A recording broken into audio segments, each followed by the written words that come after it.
Hello all and welcome to Astro Wheel of Fortune. My name is Vlada and I read tarot. And today I'm doing a reading on the Death card. So as many of you know, if you've been watching the series, I'm doing a series on the major arcana cards. I do a reading on each of the major arcana cards as I go along. And this is going to be the Death card reading. Sorry, I don't know why it took me so long to get those words out.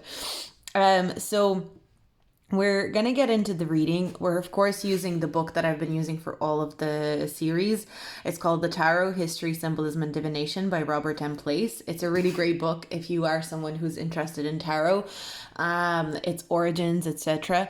So I will be referring to the book, but I will also be doing this reading by shuffling cards, and we'll see what the Death card wants to tell us. So let's get into it. So far, these readings have been so fascinating and so interesting with the way that they came through. So I can't wait to see what the Death card has to say, because it's such a fascinating card as well in itself. So the Death card, let's see, what does the Death card want to say?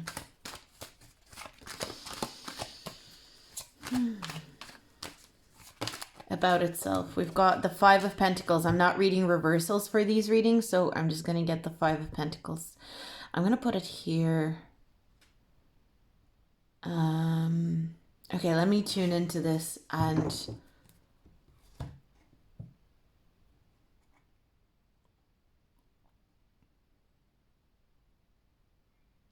I'm kind of getting the Death card is coming through in this reading as something to do with lack, but not from a point of view of like the way we view lack as, you know, as people. It's more so the nothingness, the nothingness of life, the nothingness. Let me see. The lighting is a little bit, let me just see if this is going to improve the lighting. Yeah, I think that's better. There's something about the nothingness of the human experience that is coming through that the Death card wants us to focus on with it. The Death card is, obviously it's about endings, beginnings, rebirth. It's very much about that. But something that I'm being shown here and something that's being highlighted to me here is the nothingness of the human experience. And the Death card can come through when we're meant to zone into the nothingness of something, is the way that I'm picking up on this energy. When we're supposed to look at a situation and look at it from the perspective of like, it's nothing, it's not anything. The Death card kind of comes in to show, like, this is a very interesting feeling that I'm getting, to show that sometimes something just means absolutely nothing, and you get to assign a certain meaning to it. You get to assign a certain metaphor to it, because in reality it means absolutely nothing. For some reason that's coming through, even though like I haven't seen mentions of that anywhere. But I'm getting that so strongly. The Death card wants us to remember that if it comes out in a reading, sometimes we're meant to see it as an invitation to assign our own meaning to something, assign our own perspective on something, because in reality it kind of means nothing. And if something means nothing, it could mean anything. So in a way, I'm kind of getting with the Death card, if you were to pull it in a reading, sometimes, not always, because sometimes it will mean death and rebirth, sometimes it will mean transformation. But I suppose it kind of goes with that idea that transformation, like when you go through a transformation period, you get to assign a meaning to it. Like when you are transforming in your own right, you get to decide like what that means to you. And so I feel like the Death card wants us to remember that this element of nothingness or of lack. If there's a lack of something, you get to assign meaning or value to it.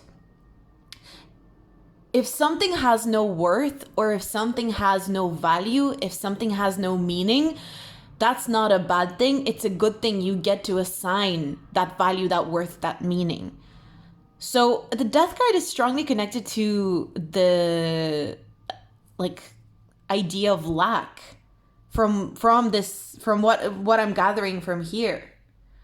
I want to read from the book very quickly as well.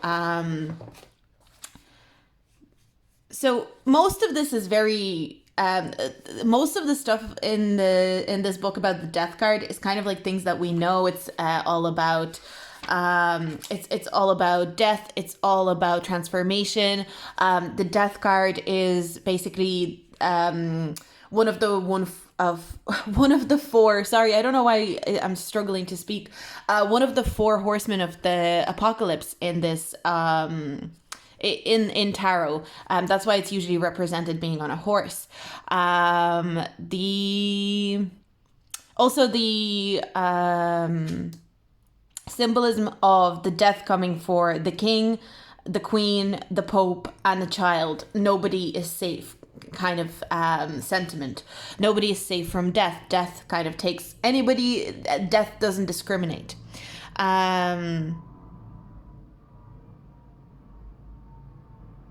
So what I thought was interesting, this is the paragraph I wanted to read. Just as we have seen the folly of chasing after worldly gain and have developed our strength to overcome that impulse, our strength has been trumped by suffering and now death. If this were a pessimistic tale, it would end here. In all the known early orders of the trumps, death is always number 13, as 13 is a number associated with bad luck and death. This suggests that death was given this number for symbolic reasons. It also shows that this is not a story that ends with death. Death is always in the second act of the story, not in the last. It is not even the final trump in the second act. It is always a story about the mystic goal and the transcendence of death, the hero's search for immortality. And the final trump in the second act of tarot is actually the Temperance card. That's the final major arcana card in the second act. So the death card is only the second last. But I really wanted to look at that passage. Also, if we look at the Rider-Waite passage, there's nothing really new here. It's kind of very similar to what is said. But the last sentence is, all things end with cycles of the world. All things end, but the cycles of the world teach us that all endings are followed by renewal. Oh, actually, yeah, there is something very interesting about the Rider-Waite-Smith tarot. There's a sunrise in the back, and as we saw in the Hanged Man, there is a strong association with the symbol of the Golden Dawn, with the Hanged Man. If you watch the Hanged Man video, it's the shortest one I've done so far, so I check it out, and it was also very different from the other ones. The shape that the Hanged Man takes in the card is meant to mimic the symbol. So the sunrise is represented in the Hanged Man, but it's also then translated into the Death card to symbolize the renewal and the enlightenment and how the two are connected. But with the Death card being something that is connected to nothingness, then that's what it makes me feel. You know, with the Hanged Man, we were kind of talking about discomfort and being comfortable in the discomfort and just allowing the discomfort to pass. With the Death card, it's of course like where the discomfort just takes you, and the discomfort brings you into death, into a state of nothingness. So there's a lack of life, therefore there is death. But it's like, if there's a lack of life equals that we get to assign value, worth, and meaning to death. And there's something very like philosophical about that, I think, how we are always thinking about afterlife. Like, you know, we as humans are constantly thinking, what comes after death? You know, what is afterlife? How does afterlife operate? And I feel like what the Death card is coming out to say, it's basically, well, it's whatever you assign it to be. Afterlife is whatever you tell yourself it is. And that can translate into many other aspects of life. So if you were getting a reading done and the death card comes out, this can actually mean, of course, again, we can look at it as like transformation, rebirth, renewal, um, endings and beginnings, but we can also look at the death card. From what I'm seeing in this reading so far, we can look at the death card as something that invites us to assign a meaning to something that actually doesn't have a meaning yet. So I'm kind of getting, for example, if you're asking about a person, let's say you were starting to see someone and you liked them, or you were like into someone, and you were asking about the relationship with this person and how it's gonna go. If the death card came out, there actually is a possibility that the death card would come out to let you know, well, the meaning that you assign to this relationship is gonna be what it's gonna be. Because right now it's kind of nothing. And that's not to say that the person doesn't have feelings, or, there isn't chemistry or whatever. But the death card would indicate there's nothing there to show you. Like there's a nothingness there right now. So you get to assign the value and the energy to this situation. You get to decide what this is right now, because it's in the process of nothingness.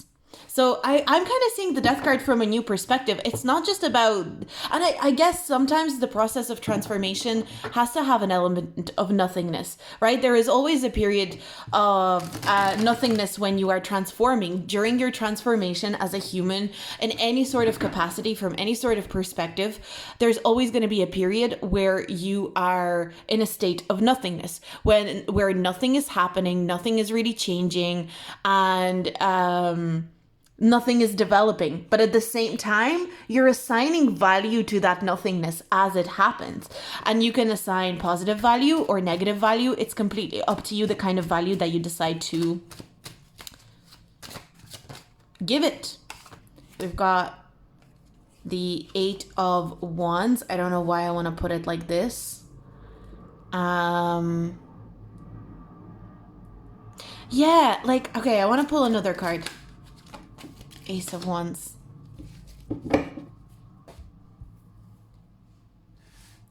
Because the Ace of Wands reminds me of Ace of Wands always reminds me of the first house in astrology. It's like this willpower, the innate willpower to exist. Just the innate energy, the spark of energy that is required to exist as a soul, as a being.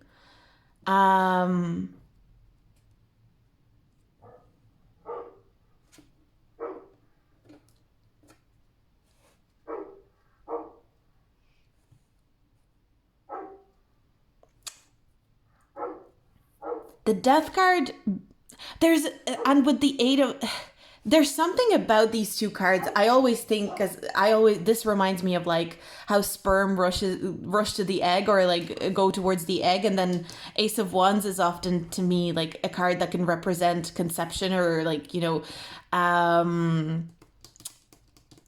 conception. So there's something about like conception that is really coming through here. But the word conception as well, like the word in itself, it's like to conceive something. To conceive something is to... This makes me want to look at the etymology of the word. So give me a second. Because death is strongly connected to conception here in this spread. To me, the way that I read tarot, I am strongly... So death equals lack, and then you get to conceive something into the space of lack. And you can either see the space of lack as just the space of lack, or you can bring in your own energy. You always have enough energy to conceive something to fill up nothingness. Nothingness can always be filled up with something else, is the way that I'm reading this energy.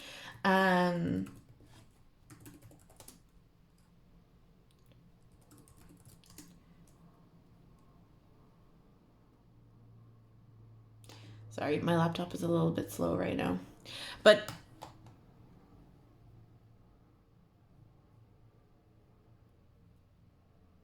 Um, it's taking its time. So, conception, the action of conceiving a child or one being conceived, or the forming or devising of a plan or an idea. Conception. Death equals lack. It's almost like an arrow point. It's like death equals lack. An ending of something or a death of something equals there's space. Nothingness is left. And so when something was occupied, I almost want to get a card for here as well. I will. Also, the way conception is also the way in which something is perceived or regarded. So the way that you perceive or regard the nothingness, therefore the death of something, therefore the lack of something, is how you are reborn and how something is reborn in the end.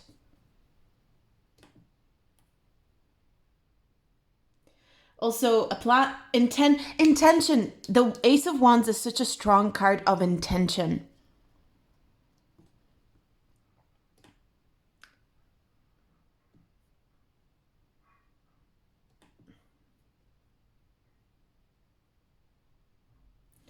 So, it comes from Latin. Conception comes from Latin, but it's not giving me what it means in Latin.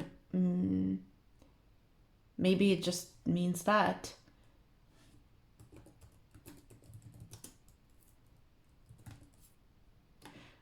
So, so it actually means. Oh no, that's wrong. Wait, 1 second.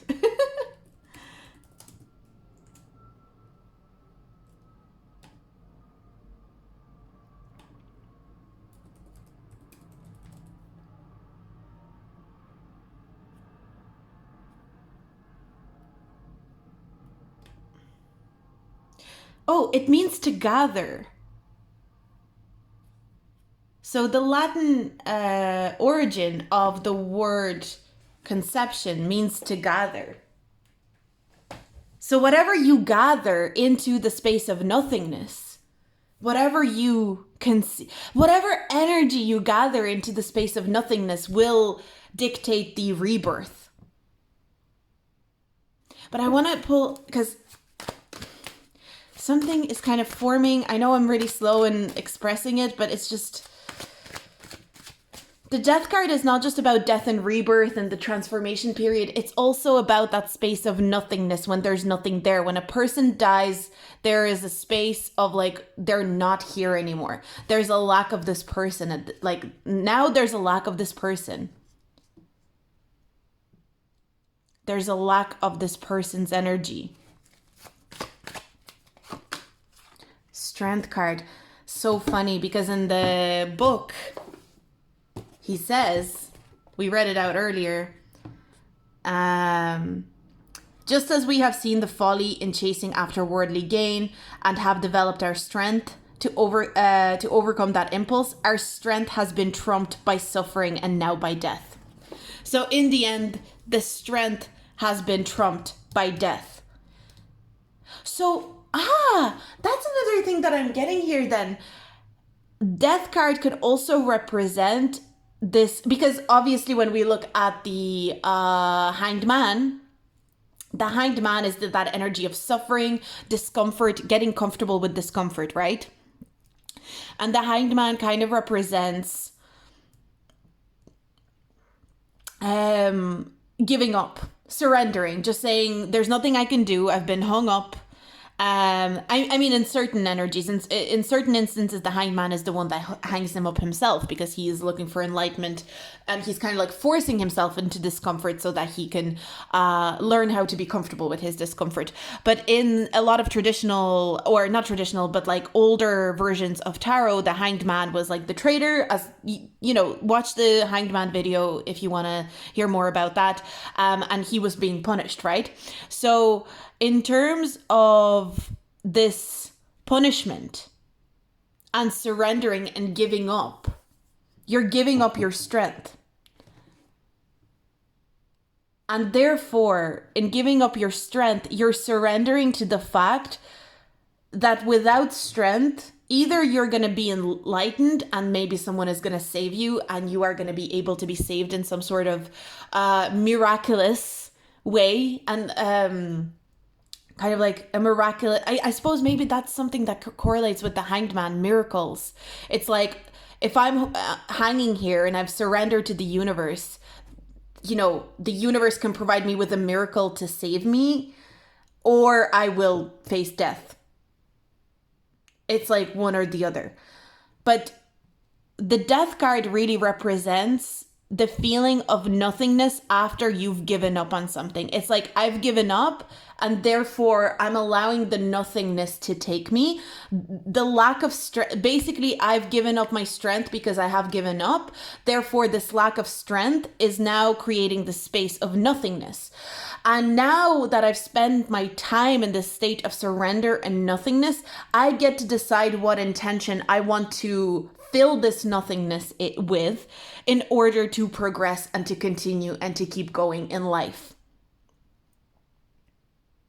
Is it going to be positive intention? Is it going to be negative intention? What am I going to conceive or gather into the space of nothingness that I am experiencing right now? So the death card, and I feel like, so that kind of, because the state of nothingness, that can be depression, right? When we feel nothing, when there's no feelings, when that can feel very oddly close to depression. So, or can we, when we feel nothing, can we start filling that nothingness with something that is joyful? Or are we going to start filling that nothingness? So it's the precipice of either depression or enlightenment in a way as well with the death card. Kind of similarly, that if a person dies and they're gone, we can grieve them by,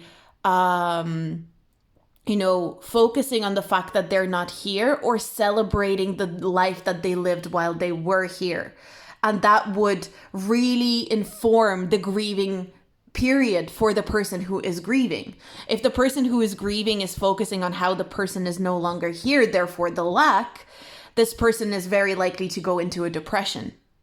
If the person who is grieving is celebrating and remembering the life that the person lived, who has passed away, and really honoring the life that has been lived and focusing on how they can honor whatever is left from the person, the legacies that maybe are left from the person who has passed away, they are likely to bring themselves into a state of enlightenment.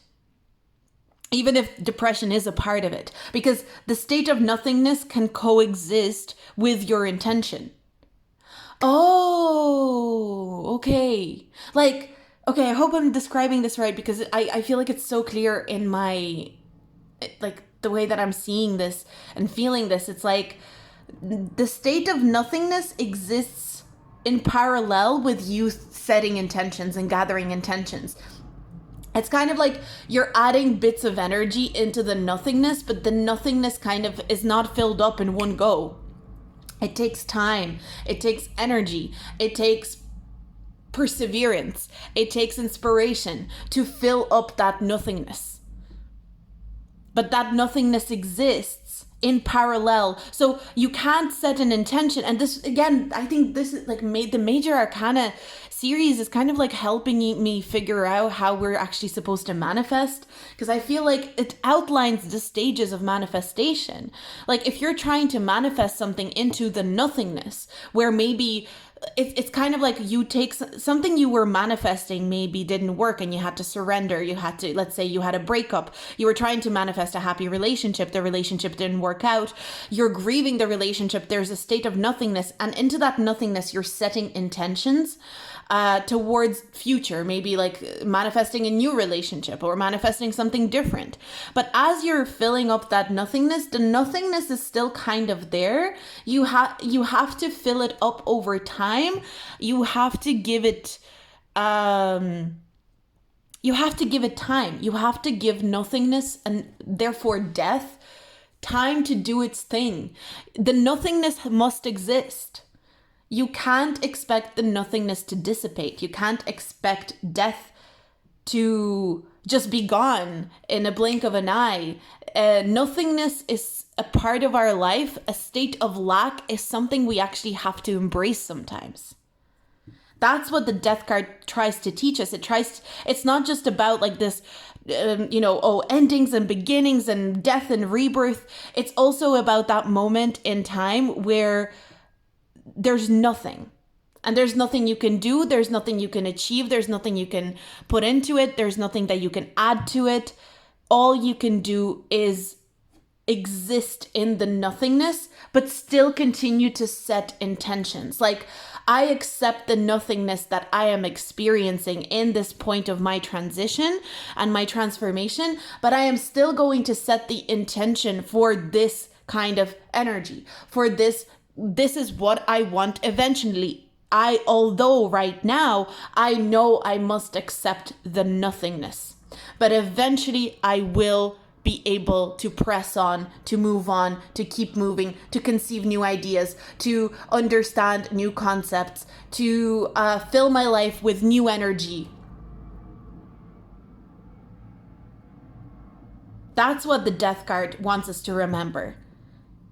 Of course, it wants us to remember the transformation and the death and rebirth aspect of it, the endings, the beginnings, but it really, I feel like it's like we forget that the whole aspect of death, or the idea of death, represents the idea of nothing. And in traditional astrology, Western astrology, Saturn, this is reminding me of Saturn, even though I know the death card is ruled by Scorpio, but Saturn is very closely associated with death, right? And it's reminding me of that kind of energy, because again, Saturn can be associated with like restriction and lack, and seen from a very negative perspective, whereas lack is just, it's not negative or positive. When you have a lack of something, that brings you space, or gives you space to fill it with new intention. A lack of something isn't a negative energy in your life. A lack of something is no energy at all. A lack of something is not a negative energy in your life. A lack of something is no energy at all. So therefore, you get to fill that space with whatever you please, whatever type of intentions, whatever type of mood, whatever type of emotion, words, feelings, whatever it is, you can fill it in any way that you desire. And the death card represents both an ending of something old that had to go, an ending of something that needed to go,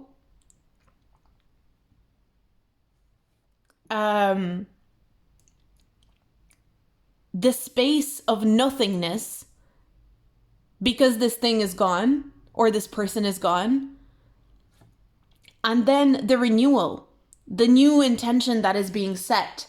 But the death card is kind of like, yes, the renewal, but the renewal hasn't formed into something tangible yet. All it is the intention. Like, if someone dies, how do you intend to mourn that person? If someone passes away, how do you intend to deal with that person's death?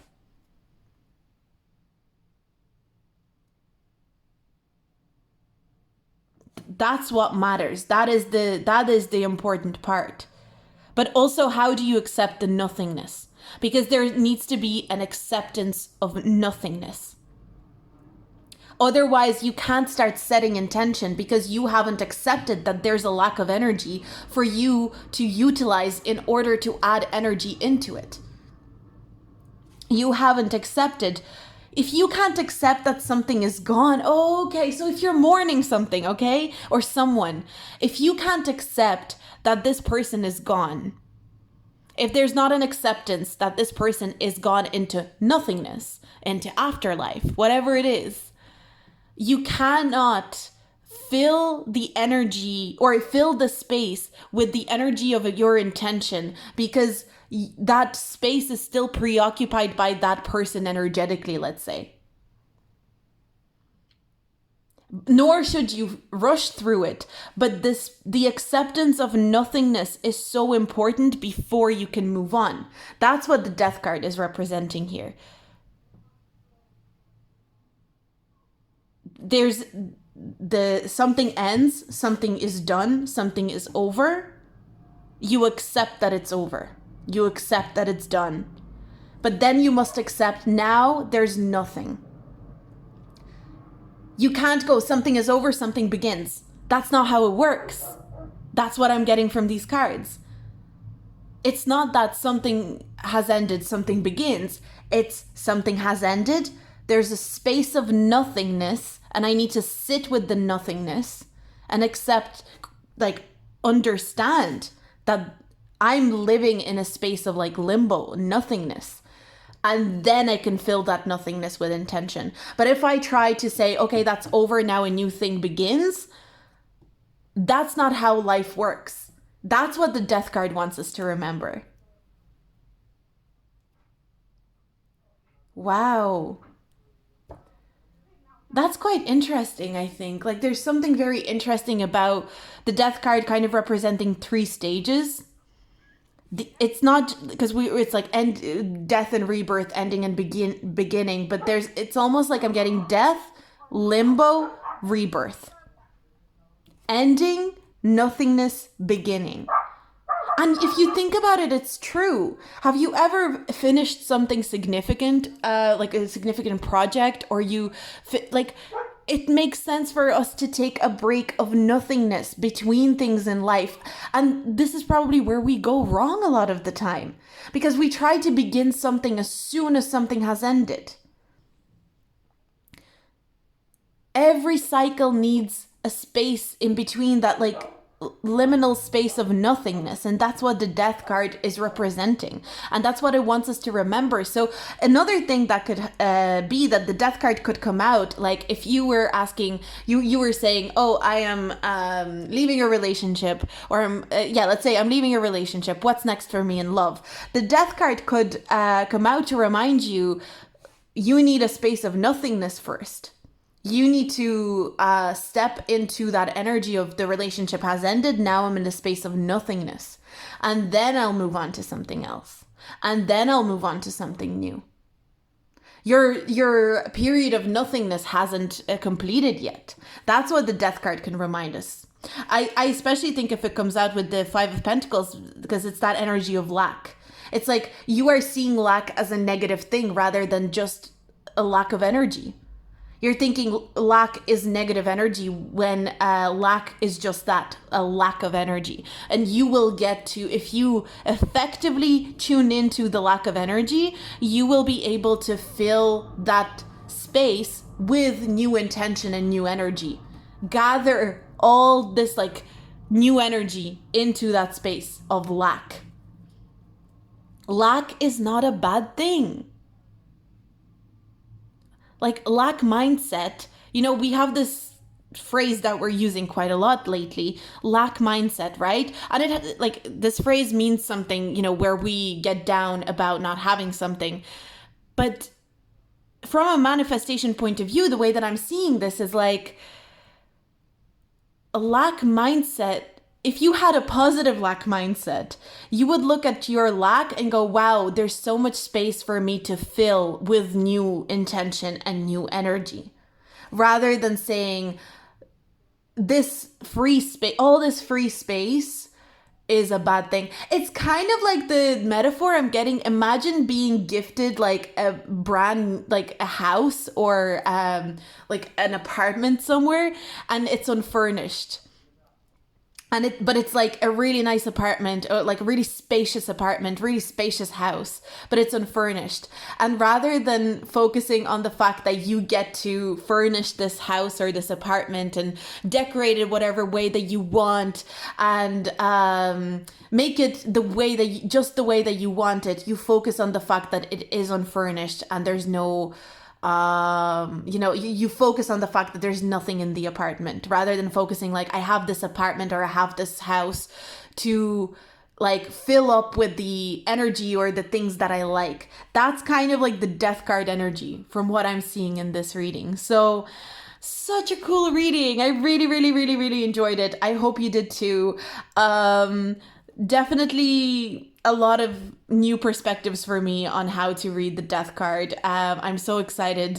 I'm so excited. Like this series is just really, really invigorating me and giving me a lot to think about in terms of tarot. And I'm really, really grateful. If you're one of the few people that tend to watch these, I really, really appreciate it. Thank you so much for watching these.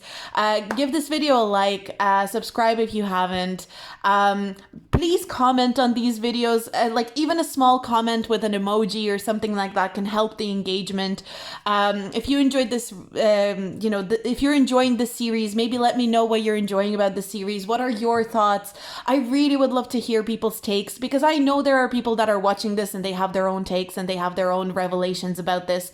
And I really don't want you to be shy. Please comment. Please let me know what you're thinking. But I'm going to leave that here. What a cool reading. I really enjoyed it. Thank you for hanging out with me. I really, really appreciate it. If you'd like to tip me, you can tip me with the thanks button, super thanks button at the bottom of this video, or you can tip me on PayPal. The link is down below. If you would like to get a personal reading with me, or if you'd like to connect with me over Patreon, where I do extra readings, pick a card readings, sometimes I do mini readings for patrons. You can check out my Patreon and my Etsy for private readings in the description box below as well. But I'm going to leave it here. Thank you so much for hanging out with me, and I'll see you in my next video. Bye.